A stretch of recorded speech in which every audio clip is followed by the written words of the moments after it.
Tempat pembuangan akhir TPA Purbahayu di Desa Purbahayu, Kecamatan Pangandaran, Kabupaten Pangandaran, dilaporkan mengalami kebakaran, sejak Jumat, tanggal 6 Oktober tahun 2023, siang.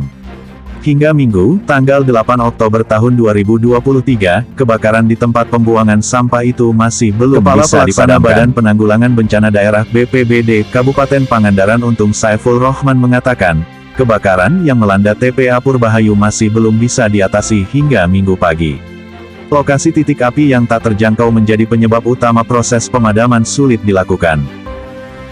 Ia menjelaskan, titik api itu tak terjangkau dari bagian bawah karena terlalu tinggi. Sementara dari bagian atas, api juga tidak bisa dijangkau karena tidak terlihat titik apinya.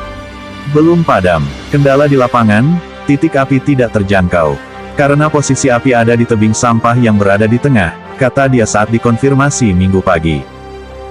Kendati demikian, tim pemadam di lapangan masih terus berupaya melakukan penyemprotan, agar api tak meluas ke pinggir.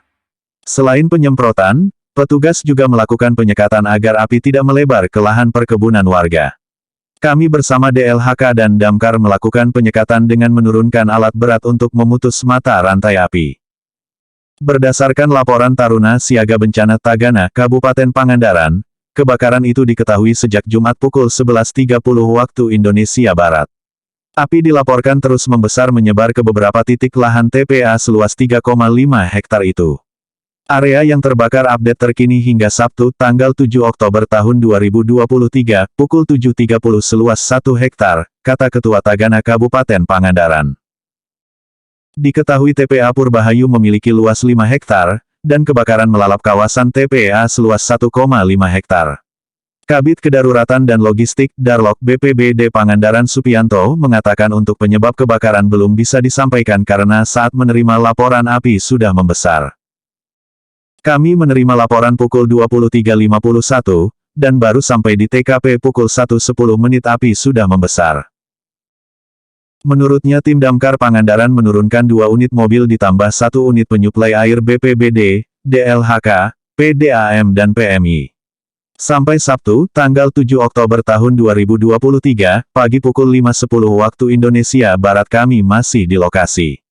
Api selama 6 jam belum bisa dipadamkan, ucapnya. Ia mengatakan api masih berusaha dipadamkan, namun sulit dijangkau karena ada wilayah yang menjorok ke tebing. Area yang sulit dipadamkan di tebing TPA Purbahayu. Ia mengatakan api baru bisa dipadamkan di sebagian wilayah. Namun ada satu titik yang dekat tebing masih menyala karena medan pemadaman berisiko. Sementara itu, kata Supianto, untuk kebakaran tersebut tidak terlalu berdampak terhadap masyarakat. Karena memang lokasinya yang lumayan cukup jauh dari pemukiman penduduk. Dengan terjadinya kebakaran di TPA Purbahayu, Dusun Karanganyar Desa Purbahayu, Kecamatan dan Kabupaten Pangandaran, yang belum diketahui penyebabnya, bisa juga terjadi membakar sampah sembarangan, dan tidak memperhatikan lokasi sekeliling, salah satunya adalah rumput, tumpukan sampah, juga semak belukar yang sudah mengering akibat kemarau panjang. Dengan hembusan angin yang cukup kencang, api pun cepat membesar dan menyebar ke area yang lebih luas. Untungnya lokasi TPA lumayan jauh dari pemukiman warga, dan tidak sampai merembet ke rumah. Dengan terjadinya kebakaran di TPA Purbahayu, Dusun Karanganyar Desa Purbahayu, Kecamatan dan Kabupaten Pangandaran, yang belum diketahui penyebabnya, bisa juga terjadi membakar sampah sembarangan, dan tidak memperhatikan lokasi sekeliling, salah satunya adalah rumput, tumpukan sampah, juga semak belukar yang sudah mengering akibat kemarau panjang. Dengan hembusan angin yang cukup kencang, api pun cepat membesar dan menyebar ke area yang lebih luas. Untungnya lokasi TPA lumayan jauh dari pemukiman warga, dan tidak sampai merembet ke rumah warga sekitar.